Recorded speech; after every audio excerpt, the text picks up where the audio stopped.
Assalamualaikum warahmatullahi wabarakatuh. Tips memilih tipe data yang akan kita gunakan untuk project yang menggunakan Arduino. Eh, yang dimana pada praktikum kali ini adalah Arduino Uno. Kenapa sih memilih tipe data yang cocok menjadi suatu keharusan atau begitu penting? Kita tidak bisa menyamakan Arduino sama dengan komputer biasa yang memiliki kapasitas memori dan penyimpanan media yang besar. Nah, pada kasus kali ini adalah Arduino Uno. Pada Arduino Uno, kita hanya diberi ruang memori sebanyak 1 KB untuk menyimpan data, 2 KB sebagai RAM, dan 32 KB untuk menyimpan program. Nah, contoh, jika teman-teman di sini membuat data array dengan tipe data long, maka kapasitas SRAM-nya akan habis dengan 512 data. Belum lagi jika teman-teman banyak menggunakan teks ataupun string. Nah, bagaimana jika kita butuh ratusan atau bahkan ribuan data yang akan kita untuk uji coba? Atau bahkan kita perlu mencetak banyak teks data di serial monitor untuk keperluan debug. Nah, oleh karena itu, maka kita harus bijak dalam memilih tipe data yang akan kita gunakan. Sering saya temui ketika melihat website ataupun tutorial-tutorial yang membahas tentang Arduino, pendeklarasian pin digital maupun analog selalu menggunakan tipe data integer. Sebenarnya kalau untuk project yang jangka panjang, saya kurang setuju dengan penggunaan tipe data tersebut. Karena menggunakan tipe data integer untuk diisi dengan pendeklarasian atau deklarasi pin dari Arduino, menurut saya itu kurang hemat. Kita bedah jumlah kaki Arduino itu ada berapa sih? Paling Arduino Mega itu yang jumlah kakinya atau I/O-nya banyak, tidak lebih dari 200 pin I/O. Sedangkan kapasitas untuk tipe data integer itu berapa? Kapasitasnya adalah 6, 55, 35. Jika kita mengabaikan tanda negatifnya. Sebenarnya jika hanya jika butuh untuk mendeklarasikan pin I/O Arduino, penggunaan tipe data yang cocok adalah byte atau unsigned char sudah cukup. Lebih hemat memori karena byte hanya memiliki kapasitas 1 byte, sedangkan integer adalah 2 byte. Jika kita memprogram Arduino Mega dengan tipe data integer untuk 50 pin lah katakan, berarti kita sudah menghabiskan 100 byte hanya untuk pin I/O-nya saja. Dan itu kalau nggak salah sudah 50% dari total SRAM-nya Arduino Uno, belum variabel yang lainnya. Nah, saya lebih menyarankan kalau kita menulis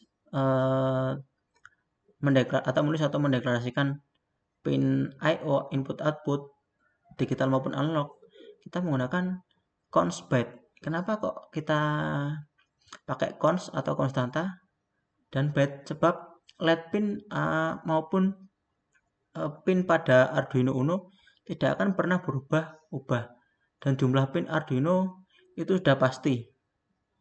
Kita tidak maksudnya sudah pasti bernilai positif. Kita tidak butuh tipe data negatif.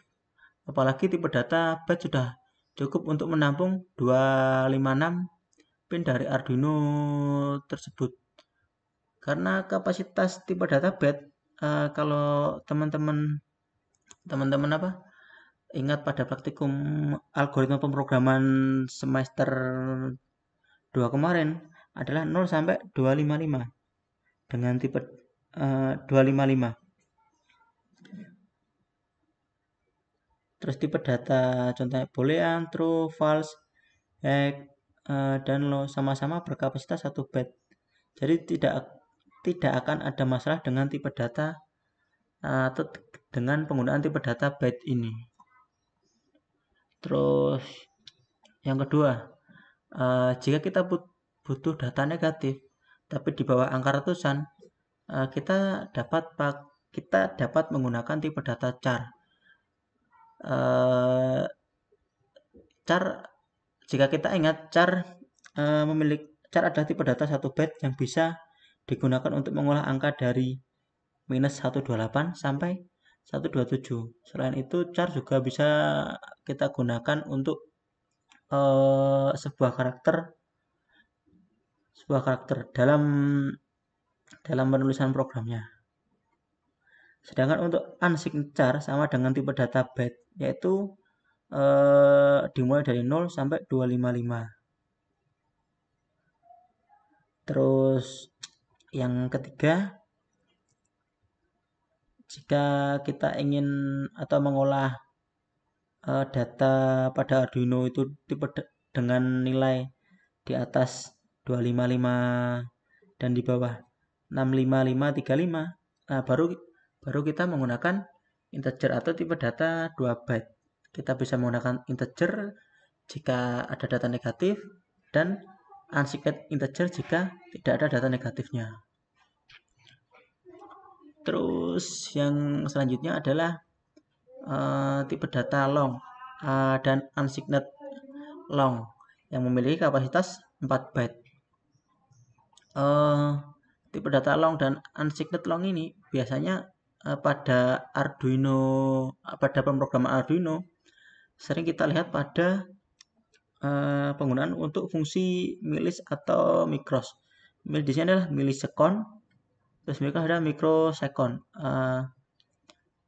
Program milis ini bisa kita gunakan untuk menghindari atau meminimalisir penggunaan delay. Terus kapasitasnya long dan unsigned long adalah 4 byte, yang artinya kita ya tidak memperlihatkan tanda negatif jumlah angka yang dapat ditampung dengan tipe data long adalah kurang lebih 4294967 XXX. Di sini teman-teman bisa lihat catatannya kembali pada praktikum Alpro semester 2 yang lalu. Terus selanjutnya adalah tipe data yang akan kita gunakan float atau double ya. Di sini kita menulis bilangan real.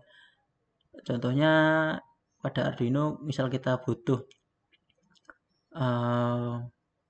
data dari suhu, data dari pembacaan KWH. Semisal kita membutuhkan kepresisian yang tinggi kan, berapa angka di belakang koma harus tetap diikutkan. Contohnya kita penggunaan pembacaan sensor suhu, pembacaan KWH, menggunakan bisa sensor PSM 04 ataupun sensor NA219 untuk mengukur arus, voltase, watt, dan KWH-nya. Sekian dulu yang dapat saya sampaikan mengenai tips memilih tipe data pada Arduino, ada pemrograman Arduino. Kurang lebihnya mohon maaf. Assalamualaikum warahmatullahi wabarakatuh.